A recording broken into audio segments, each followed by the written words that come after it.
असा स्टॉक ज्याने आतापर्यंत 1000% पेक्षा जास्त रिटर्न दिला आहे आणि तोच आता त्याच्या ऑल टाइम हाय पासून तुम्ही इथे पाहू शकता की त्याचा जो ऑल टाइम हाय होता तिथून तो आता जवळपास 66% फॉल केलाय त्याने.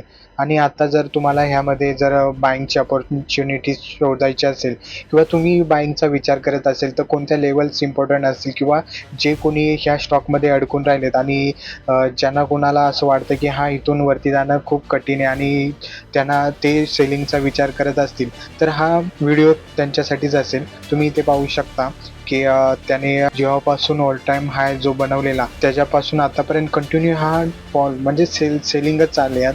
कुठेही असं म्हणजे बायर्स ॲग्रेसिव्ह असताना दिसत नाहीत. तुम्ही पाहू शकता की एवढ्या मोठ्या रेड कॅन्डल बनवत सेलर्स या स्टॉकला सेल करत आतापर्यंत सेलच चाललं आणि आता कुठे ह्यामध्ये थोडीशी विश्रांती तुम्ही पाहू शकता की ह्या लेवलच्या आसपास तुम्हाला थोडंसं म्हणजे सेलिंग कमी होताना दिसून येते. मग ही सेलिंग खरंच म्हणजे ह्यात बायर्स ह्यामध्ये येणं चालू झालंय की काय ते आपण आज ह्या टेक्निकल ॲनालिसिसमध्ये पाहणार आहोत. तर तुम्ही इथे पाहू शकता की जो आपला हा लो लावलेला 214चा तो अजून प्रोटेक्ट आहे. अजून ह्याला मार्केटने ब्रेक नाही केला. तर वीकली टाइम फ्रेममध्ये आलो तर तुम्ही पाहू शकता की ह्याच्या जवळ येऊन मार्केट हा स्टॉक परत वरती गेलेला. जवळपास एक 220च्या आसपास आलेला आणि तिथूनच तो स्टॉक परत वरती गेला आणि आता सेम त्याच लेवलवरती आलाय. तर तुम्ही इथे पाहू शकता हा वीकली सपोर्ट आहे 220चा. जर हा ब्रेक झाला तर तो नक्कीच त्याच्या 214-13चा जो सपोर्ट होता तिथे येऊन पोहोचेल आणि जर हा मेन सपोर्ट आहे 213चा जर हा ब्रेक झाला तर तो येणाऱ्या दिवसात 200 पर्यंत येऊ शकतो.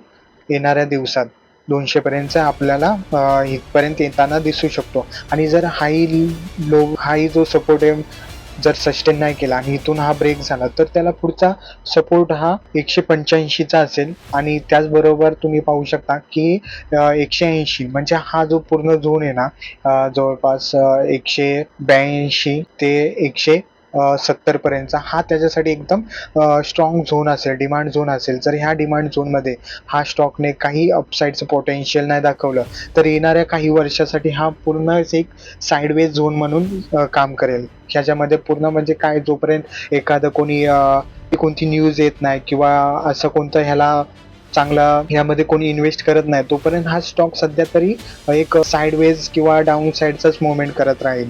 तर तुम्ही जर ह्यामध्ये जर बाईंगची अपॉर्च्युनिटी शोधत असाल तर ह्या लेवलचा तुम्ही नक्कीच वेट करू शकता. आणि जसं प्रत्येक व्हिडिओमध्ये बोलल्यासारखं पेशन्स इज अ पॉवर. म्हणजे जोपर्यंत तुम्ही पेशन्स दाखवत नाही तोपर्यंत तुम्ही मार्केटमध्ये पैसे कमवू शकत नाही. म्हणून जर तुम्हाला इन्व्हेस्ट करायचे असेल तर तुमच्याकडे पेशन्स असलेच पाहिजेत. मग तुम्ही ह्या लेवलचा वेट करून तुम्ही ट्रेड करू शकता आणि जे काय बाईंग सेलिंग असेल ती तुमचं जे काही ॲनालिसिस असेल ते तुमचं रिस्क असेल त्याच्यानुसार तुम्ही करू शकता. धन्यवाद.